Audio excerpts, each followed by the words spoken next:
The day that you were born. I wanted to carry you into the sea and let the waves wash you away. Instead, I let you live, and I brought you up as my son. Because you're a Lannister. Of all the vicious things Tywin Lannister ever says, this is easily the darkest one. Not just because it's the cruelest thing he ever says to Tyrion, but because of what it quietly tells about Tywin himself. That simple line reveals what hundreds of pages in the books only hint at, and completely changes our understanding of who he really is. This is the closest Tywin ever comes to tears, talking to the son he despises. Because the day he's talking about is also the very day he lost the love of his life.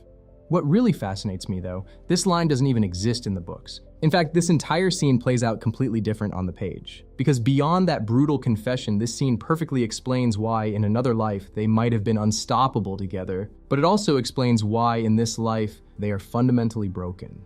This scene has everything that made you fall in love with Game of Thrones in the first place. So what really makes this scene so great? As always, I'll break down all of it, but first, we need some context. This scene takes place right after the Red Wedding. Tywin has just orchestrated the end of the Starks, and now the war is basically over. So here he is, sitting at the head of the table and ready to discuss what comes next. But when Joffrey, that spoiled little brat, opens his mouth and ruins everything, Tywin has to dismiss everyone from the room. Everyone but Tyrion. We all know that Tywin has spent his entire life treating his son like shit. But here, after his greatest victory, the only person he wants to talk to is him. Not you. Now think about that for a second. Out of everyone in that room, Tywin could have kept anyone. He could have kept Cersei and she would have told him how brilliant he is. But Tywin keeps the dwarf, the son he despises, because deep down he knows something he would never admit out loud. Tyrion is the only one in that room who truly understands the game. He's the only one smart enough to see what Tywin actually did, and more importantly, bold enough to question it. And right here, we see the first crack in Tywin's armor. Because it tells us that even the mighty Tywin Lannister, who supposedly doesn't care what anyone thinks, needs recognition. But even then, he can't help but play his game. You just sent the most powerful man in Westeros to bed without his supper. You're a fool if you believe he's the most powerful man in Westeros. A treasonous statement. Joffrey is king. You really think a crown gives you power? At first glance, you might think Tywin is underestimating Tyrion's intelligence here. After all, the questions sound insultingly obvious. Any idiot knows Joffrey isn't really in charge. Any fool understands that crowns are just symbols. But Tyrion is no fool, Tywin knows that. Here, he's actually baiting him to admit that no, father, you're the one with real power.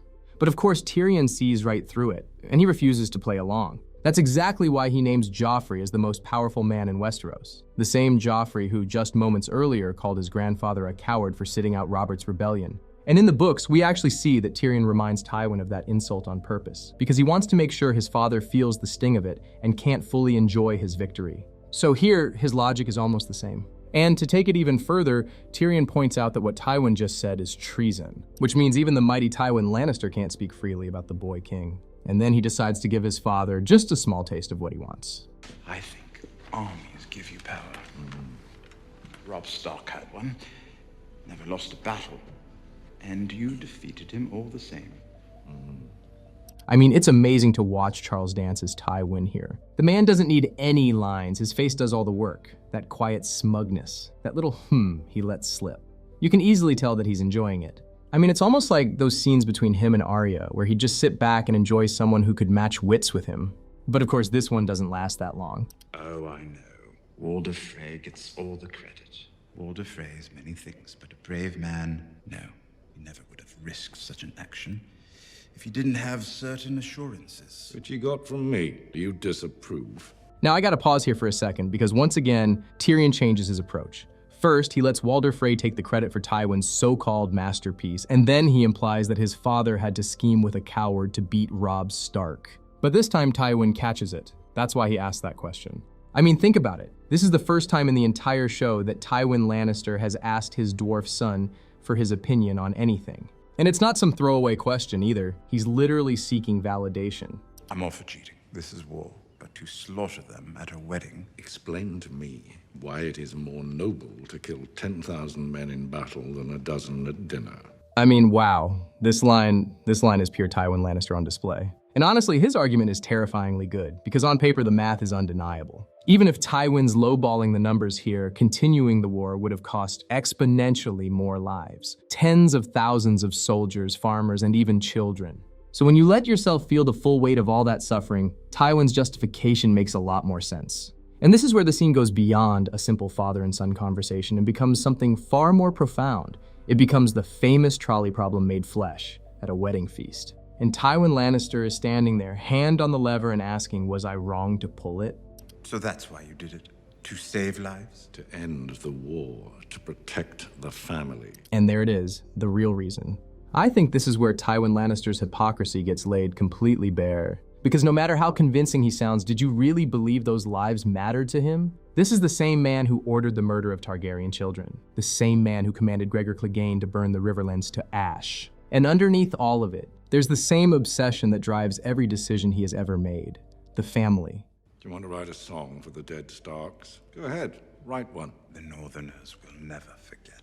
Good. Let them remember what happens when they march on the south. I mean, where do you even begin with this? This whole exchange lasts only 10 seconds, yet somehow it tells us more about these two men than pages of dialogue ever could. First, just look at Tywin's response. He doesn't even bother to defend his argument. He dismisses Tyrion with pure disdain. You see, this is Tywin Lannister in a nutshell. Sentiment is weakness, and the only thing that matters is the outcome. On the other hand, to counter him, Tyrion stops arguing ethics and starts speaking his father's language. Consequences. And they cut right through Tywin's argument. Because to Tyrion, this is what his father will never understand.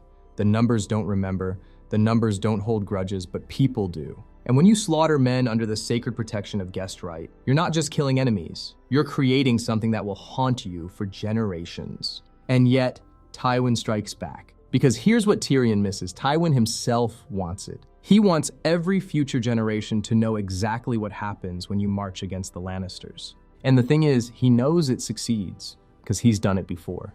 In the books, we learn that after Tywin destroyed the Reynes and Tarbecks, another lord from the Westerlands grew defiant toward the Lannisters. But this time, Tywin did something different. This time, instead of sending an army, he sent a single envoy carrying a lute, and that envoy just played a song, The Rains of Castamere. Only then did that lord fall back in line. You see, that's exactly what the Red Wedding is to Tywin. He's not just winning the war, he's writing a new verse in the same song. Yes. Up to this point, this whole scene plays out like a tennis match. Back and forth it goes, and honestly, you can't tell who's winning. But just when you think this is just a debate about ethics, it pulls you somewhere much darker, much more personal. First, Tywin lays out the new political landscape. The Starks are gone, and Roose Bolton will be named as the Warden of the North. And then he adds this little detail, until Tyrion's son by Sansa comes of age. I believe you still have some work to do on that score. Once again, Tywin Lannister's moving pieces around the board without asking any of them where they want to go. But this time, he's not just rearranging, he's carving new ones out of nothing. Because Tyrion hasn't even consummated the marriage, but Tywin is already talking about a son who will one day rule the North, a future that Tyrion never agreed to build. Do you think she'll open her legs for me after I tell her how we murdered her mother and brother? One way or another, you will get that girl pregnant. Not rape her. Shall I explain to you in one easy lesson how the world works? The house that puts family first will always defeat the house that puts the whims and wishes of its sons and daughters first. A good man does everything in his power to better his family's position, regardless of his own selfish desires. This is probably the most disturbing Tywin Lannister has ever been. I mean, just look at how he frames himself. First, he dismisses personal desires as whims. He even frames not wanting to rape your wife as a whim. And the whole time he's saying this, he positions himself as the good one. He's defining goodness itself. But as you see, in his definition, there's no kindness, no justice, no mercy. In his world, goodness means killing your desires so the family name can grow. The family. This is Tywin Lannister's religion. And like any fundamentalist, he's completely blind to its cost. Because here's the problem with worshiping family as an abstract idea. A family isn't an idea. A family is made of real people. And if you don't care about their feelings, then what exactly are you protecting? But Tywin can't see that. And maybe the reason why is buried somewhere in this next moment, right here. It's easy for you to preach utter devotion to family when you're making all the decisions. When have you ever done something that wasn't in your interest, but solely for the benefit of the family? The day that you were born.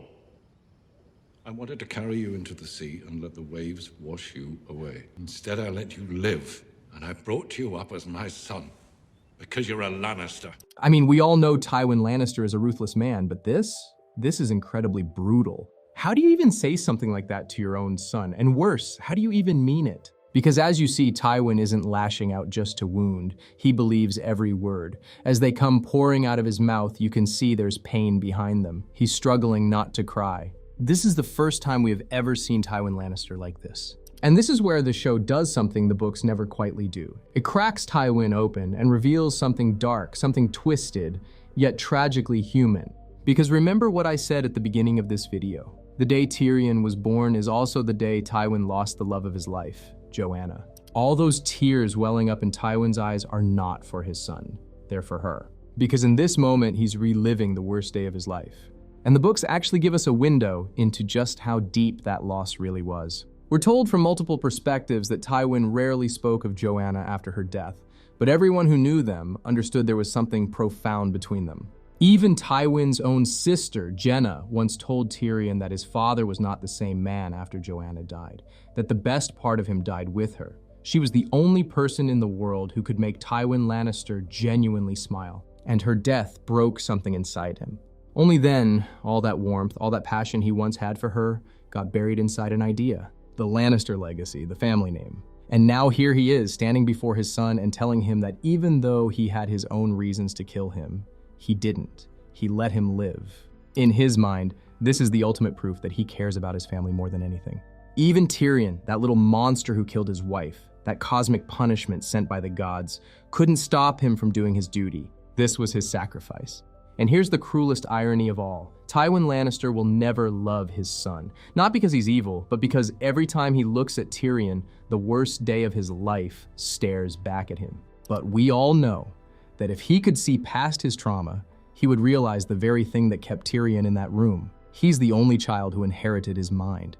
But here we are, and instead of watching them being unstoppable together, we are watching them hurt each other. Not because they're monsters, but because they're human. And I think this is what Game of Thrones understood better than many other stories. Some wounds never heal. Some mountains simply cannot be moved. In another universe, they could love each other. In another universe, Tywin could have seen himself in Tyrion's mind and been proud, but not in this one. In this one, Tywin will never forgive Tyrion for being born, and Tyrion will never stop wanting him to until that night.